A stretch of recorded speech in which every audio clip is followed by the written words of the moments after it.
Hi there, how are you doing? This is Rajat from StartupFrat, and today I have a very special video.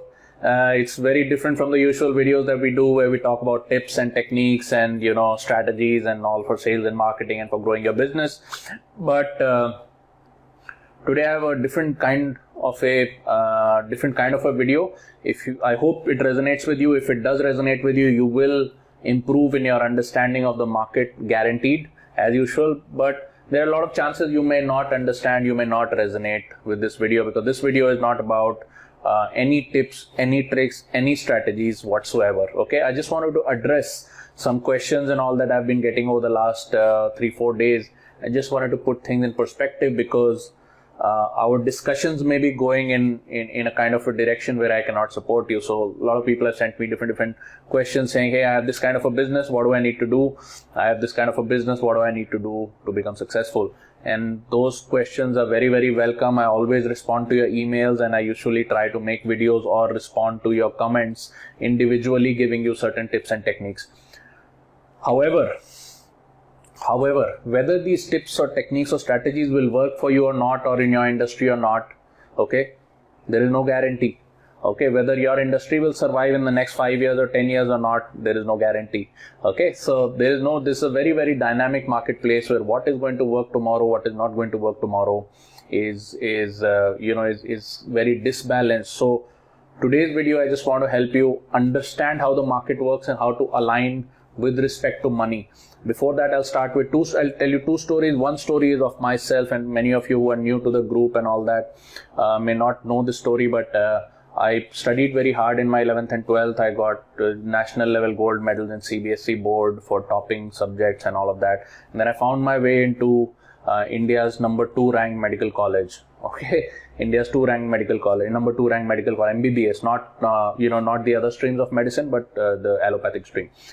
Now, when I was inside my course, when I was learning, I just realized the basic principle of demand and supply, and I'm very, very thankful to the superior powers for giving me that brains, sadbuddhi, to understand that, because that caused me to change my life, life later, which was that the government was re-strategizing.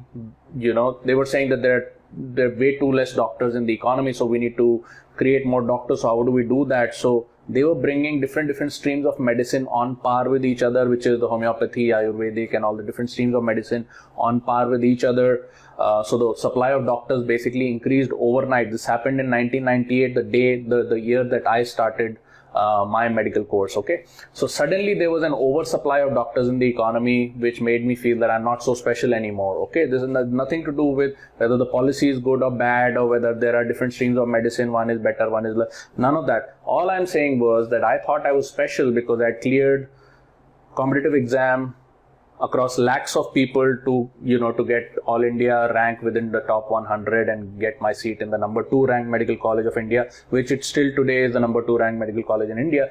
But I suddenly realized that there is an oversupply of medical, people into with the same skill set into the economy. Also, there was this person in my class, in class 12th in school back in Delhi. And this guy never got any good marks. He never studied. He never did anything extraordinary in terms of studies. And then he showed up in Pune, which was where I was studying. And he said, I'm doing MBBS. And I'm like, how are you doing MBBS? Well, the thing was that there were these private medical colleges opening up where if you had the right kind of money, your father could pay, some 10-15 lakhs, paid seat, which is also fair. I think it's totally fair. If if you have money, you should be able to buy whatever education you want, right? But I suddenly realized, man, you know what? I've done all this hard work in order to come here, in order to be in an industry because it is considered exclusive. And now I'm realizing that this industry is getting oversupplied. So if you're a doctor, lawyer, chartered accountant, or architect, I don't know if you agree with me or not, today in 2020, which is 22 years after I had this realization, we are glutted. In India, we are oversupplied. If you're a doctor, lawyer, chartered accountant, architect, you'll probably agree with this, that you don't feel so special anymore, because today we are glutted with an oversupply of doctors, lawyers, chartered accountants, architects. In fact, people who are doing MBA and all, there's an oversupply of MBA colleges, because anything that, you know, the virality of things in India is so much faster. Virality of things in India is so much faster than many other countries. So anything that becomes a trend, very suddenly you'll have, you know, people opening newer avenues and you have an oversupply. So I said, I need to do something. How does the demand supply situation work? Okay, if the supply, let us do via the supply. If the supply of something is limited, the price will go up. Okay, this is the fulcrum. Okay, this is the price. Price will go up if the supply is limited. Okay, if the supply is higher for that particular industry, for that particular business line or whatever it is, the price will automatically come down. That is the basic demand supply equation.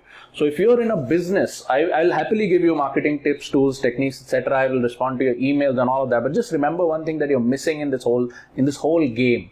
The tips, tricks and techniques will automatically not make you a success. They could make you a relative success against people who do not upgrade themselves with time or do not invest in their own continuing education.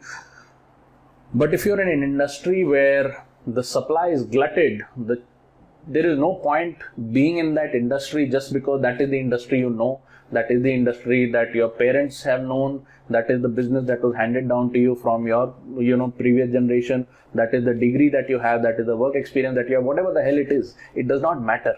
It does not matter. Now fast forward to my story. I've made these changes in my career every 7 to 10 years. As soon as an industry became glutted or oversupplied, I moved out of that industry. Okay, these were all tough decisions, and they are tough decisions for you. I'm not saying everybody, there are 12,000-15,000 people in the group that are probably watching this video. I don't want all of you to just start, quitting your jobs and doing crazy things. But I'm just saying, however you want to spend the next 7 to 10 years of your life, you've got to be very, very cognizant of the demand supply situation in that market. Okay, or the demand supply situation in that market. Now, what is the StartupFrat mantra? What is the mantra is you learn demand generation. Okay, so once again, like I said, sometimes this particular video may be a little confusing. You do need to learn demand generation, which is sales and marketing and creating a constant stream of customers for your product and service. And absolutely, we'll help you out with tips and tricks and techniques and all that, right? You do need to master this, but this thing works the best in an undersupplied industry. Okay. Now there is a problem with an undersupplied industry is that the opportunities in an undersupplied industry are not immediately apparent. Okay. Opportunities in an undersupplied industry are not immediately apparent. So you're faced with problems because the industry is in a infantile stage, that the demand is not yet there. Okay, but the demand would be there tomorrow, and that's why the industry is undersupplied. The other thing is there are failures. The industry does not exist and you're trying to create something which does not exist. But when you actually go through the failures and come out on the other side, you will be the only person supplying that industry. So you will be the Amazon or the Apple of that industry, right? So there are problems and then there are failures. There are problems and then there are failures. There's a lot of sweat and tears involved in reinventing yourself. Okay, but either you will reinvent yourself by choice or you will be forced to reinvent yourself, okay, in a situation which will not feel very comfortable. Okay, or you will, let me say that you will probably be forced to reinvent yourself in a situation where you would prefer to have reinvented by choice, right? So either you'll do it on your own or you will wish you had done it on your own, right? So that is pretty much the thing. Now let me give you a couple of quick examples. What are these problems and failures in industries that could be new, that could have the secret to 10xing your income? 10x, quantum increments in your income, at least 3 times your income, maybe 10 times your income in the next couple of years. Let us talk about Thomas Alva Edison. Thomas Alva Edison created this light bulb and all, which lights up the whole planet today, right? And he tried 10,000 times and he failed 10,000 times. Okay, and then people asked him, you failed 10,000 times? He said, no, I just learned 10,000 times, not 10,000 times how not to invent the light bulb. Okay, and then when he finally succeeded, he was the only player in that industry, right? The person who invented the motor car, he was not trying to fight in the same battle. He was not trying to build a faster horse. Okay, he or she, I don't even know whether it was he or she, but he or she was not trying to build a faster horse. They were trying to create something in an industry which needed faster locomotion but did not realize that they needed faster locomotion. Okay, now that does not mean you drop everything and start creating trying to create a spaceship or something, which brings me to the story of the spaceship. Elon Musk failed 5 times in launching and re-landing the same spaceship, because he says if I can launch and re-land the same rocket or whatever, then the cost of actually launching goes down, because I don't have to recreate the rocket every time. So I want to launch and bring the thing back so I can keep reusing, and thus space flight will become cheaper. Okay, now he failed 5 times, and he failed multiple times because he was trying to build a rocket from scratch. He had no degree in that area, he had no experience in that area, but he was trying to do it. The reason he became a multimillionaire, in that he was already a multimillionaire, but the reason people funded his company and today he has become a multi-billionaire or whatever, is because people invested in his failure. Okay, people invested in his failure. Thomas Alva Edison invested in his own failure, and there are people who have invested in Elon Musk's failure, especially with Tesla and things like that. With SpaceX, I think they're saying that it's his own funded company, but I'm sure there are some other investors for sure. Okay, so why are people investing this kind of money in other people's failures? If you've seen Shark Tank, okay, Mark Cuban, the richest of the sharks, says that he has a net worth of about 4 billion, and he says my target is to invest in at least 100 new ideas every year. Invest in at least 100 new ideas every year. And every time they ask these questions to these candidates, they ask them and they say, what is your model? Where are you failing and where can we help you and all that. And they're very, very critical about these business models. But at the end of the day, when they put their money, they're not putting their money on a sure success. They are putting their money on a failure. Routinely, you will see on Shark Tank that when one shark says, I want to put money, the other sharks are not even interested in that. They're like, okay, I'm not going to touch this thing. Why? Because one person thinks that this failure is worth spending your time and money with, while the other people think this failure is not worth spending the time and money with. So fortune will result only if you understand what the market wants or what the market needs, but has not realized that it wants. Okay, and money will only come from embracing failure. There are no cool tips and techniques that will guaranteed work for you. Sure, the principles of marketing, the principles of sales, the principle of entrepreneurship will stay the same throughout. Okay, but the biggest principle of entrepreneurship and sales and marketing is what? Is risk, my friend, the risk of failure. Okay, risk of failure. Now, in today's market, we are not encumbered with the risk of losing money because it doesn't take a lot of money to run a business, to build a business today. Okay, risk of losing face today, it doesn't take a lot of risk of losing face. If you do the right kind of marketing, which is laser target marketing, which we teach in our academy programs, nobody will come to know what you're doing unless you want them to know, right? So you can literally laser targeted, like one of these American drone bombs. If you say it's going to go into that particular window from 3,000 miles away, you can target it to one particular window, right? So it's like one of these hyper targeted laser bombs. So that's how you can laser target your marketing. Nobody will come to know what you're doing. The risk of losing face is 0. The risk of losing money is 0. But the risk of failure, which is the risk of these micro failures that you got to go through, okay, and then come out on the other side stronger and richer, is always there, because that is the fundamental funda of any kind of entrepreneurship. Okay, so do not think that any tip, trick or technique, even if it is coming from me, will make you successful, because I run 2 other businesses and every day I wake up, I have no guarantee that what I tried yesterday and worked will work for me today, because maybe it won't, right? Maybe it won't. So that is pretty much, I think, the message, that don't think that there is a mantra of success. There is no mantra of success. The mantra of success is you got to try and you got to try and you got to try again and you got to try again till it succeeds. And when it succeeds, you got to build a fort around it so that you protect that well from where the water is coming. Okay, you build a fort around it and you reinvest all of that money into, fortifying that fort and getting ahead of your competition. Because today, like I told you, these private medical colleges, in a jiffy, man, they were not there one day and very soon they were there. They were all there, right? So the competition that is coming up is faster and faster and faster, especially in India, where the virality of things is so much faster. Now, let me come back to money. Where is all the money? Okay, where is all the money? What happens is money is neither created nor destroyed. So there is a marketplace. Let us say this is where people come to transact and this is where they live. All of these people living in their homes, all of these investors in their offices, and then there is a marketplace. In the marketplace, the money is playing. Money is playing with each other, right? So money is circulating in the marketplace, it's playing with each other. So let's say this is the money. Okay, what typically happens in a slowdown is that the money disappears from the marketplace, but it's not been destroyed. Money is never created, not destroyed. It only changes hands. Now, where is the money? It's not there in the marketplace. People are not interacting, transacting so much. People don't trust each other so much. People don't buy so much. And if people want to buy, the government says, well, you can't go there, you can't go to a cinema hall, you can't go to a restaurant, things like that. Whatever the situation is, nobody should blame. I'm just saying that the money is lying somewhere. Where is the money lying? Either the individual people have the money and they don't want to spend it on something they spent yesterday on, right? Or investors, large investors have the money and it's waiting for the right kind of risk taker or the right kind of failure. So Mark Cuban says, I'm going to invest in 100 new opportunities. I know that 80 to 90 of them will fail because failure is the essence of entrepreneurship. But the 1 or 2 that will succeed will increase my net worth, right? So they're looking for people to start businesses where the money will be invested in you if you prove that you're willing to take the risk, you're willing to take the failure, and you're willing to build on that failure and pursue that failure to the point of success, like how, again, Elon Musk did to create the spaceship, reusable spaceship, or like Henry or whatever Ford did to create the assembly line for a cheaper car, or whatever it is, like Thomas Alva Edison went on failing till he did actually create the light bulb, right?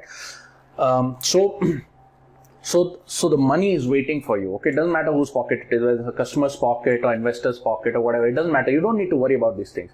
The money is there. Okay, the money has to find you and you have to find the money, and it is only through pursuit of a goal, through that darkness of failure, okay, that the money will find you. That is the journey. That is the journey. It has always been for the last thousands of years. Okay, that is the journey. Now, when I talk about all these stories, all these inventions, etc., does that mean that all of us have to go out and try to create like some new crazy invention or something like that? No. The answer is no. Okay, so where is the secret of wealth to be found? Where is the secret of wealth to be found? Where is the risk of failure to be found? Without investing a whole lot of money, without investing a whole lot of, risking a whole lot of personal, you don't want your boss to know that you're thinking of something new. You don't want your colleagues to know. Maybe you don't want your friends and co-workers or family to know because, you don't want different people to know. So, the answer is new. Okay. An existing trend in a new market, okay, a new trend in an existing market, a new invention like we already talked about, or a new way of doing old things just 40x better. 40x better. Okay, 40x better. There's a serial entrepreneur called Kunal Shah who talks about Delta 4. Delta 4. What is the concept of Delta 4? He says every time you see a new way of doing old things better, okay, and the difference is, let us say on a scale of 1 to 10. 1, 2, 3, 4, 5, 6, 7, 8, 9, 10. Okay. Let us look at the difference between an electronic payment gateway versus standing in front of MSEB or the electricity board every month in line to pay your electricity bill versus paying it through PayPal or Paytm or something. Okay. Where is Paytm on a scale of 1 to 10? Highest being 10, best quality, and the lowest preference being 1. I would say I don't want to stand in line to pay my electricity bill every month regardless. So the electricity board is over here, old is over here, the new is 7 or 8. Okay, why 7 or 8? Because there is some risk of your Paytm account getting hacked and all of that. So I don't know about all that, but definitely the risk of definitely the ease of making payments through Paytm versus going and standing in line is at least an 8, if not a 10. Okay, let us talk about Paytm versus PhonePe. I don't even know. Maybe Paytm is 8, so PhonePe will be either a 9 or a 10. So this one is the old one, a PhonePe is a 9 or a 10 or whatever. Okay, so among the different tools, which one is to be tried? I don't know. We're very close together. I don't even know the difference. Okay. Okay, what about the difference between Airtel and Vodafone? I don't know. I don't even know the difference. I think they're both equally good, bad or ugly. I think they're both 7. Okay, old and new. What is the difference between Jio FiberNet and that little tablet internet that you had? Tablet internet is over here. Tablet. Jio FiberNet is 8. Okay, FiberNet, fiber. Okay, so this person called Kunal Shah says that every time you ask 100 different people and consistently the difference between their rating is more than 4, which is called delta 4, you have a sure shot winner. Now you may still have problems, you may still have failures, you may still have the sweat and tears, but when you get after that task, you know it's worth spending a few years of your life in order to solve that problem and show up on the other end a winner. And in most cases, you will show up very rich. Okay, so what is the difference between the old and the new over here? Payment gateway versus electricity board. Definitely delta 4. Difference 8 minus 1 is more than 4.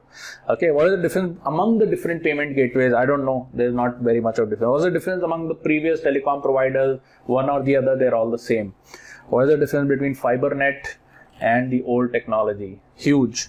Okay, Ambani, I don't know whether people like him or hate him, but Ambani worked many years underground to figure out this whole thing before he even launched it. And even when he did launch it, he served it free to everybody for more than a year.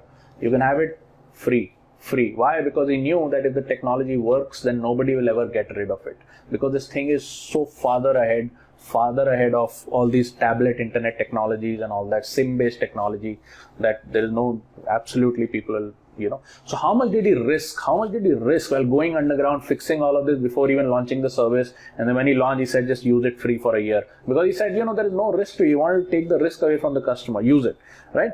So new way of doing old things, new inventions, of course, like the light bulb or the motor car or whatever, new trends, okay, new trends in an old market or old trends in a new market, or a better way of doing whatever your competition is doing by at least a delta 4, right? By at least a delta 4. Now this is where 10x thinking comes into play. If you do everything 10 times better or 10 times harder than your competition, you will anyway beat any competition. There's no question about it.